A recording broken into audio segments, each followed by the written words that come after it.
মধ্যপ্রাচ্যে চলমান ভয়াবহ সংঘাতের দীর্ঘমেয়াদী প্রভাব এবার সরাসরি বিশ্ব বাজারে স্বর্ণের দামে পড়তে শুরু করেছে। আন্তর্জাতিক বাজারে নিরাপদ বিনিয়োগ হিসেবে পরিচিত স্বর্ণের দাম একদিনে 2% বেশি কমে গেছে, যা প্রায় 4 মাসের মধ্যে সর্বনিম্ন।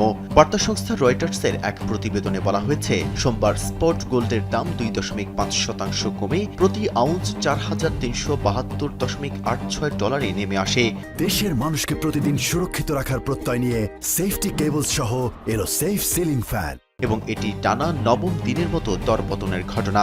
এমনকি গত সপ্তাহে স্বর্ণের দাম 10% বেশি কমেছে। বাজার বিশ্লেষকদের মতে মূলত ক্রমবর্ধমান ভূরাজনৈতিক সংঘাত, বৈশ্বিক অর্থনীতিতে মূল্যস্ফীতির গভীর উদ্বেগ এবং এর ফলে বিশ্বব্যাপী সুদের হার দ্রুত বাড়ায় স্বর্ণের দামে এমন বড় ধরনের ধস দেখা দিয়েছে।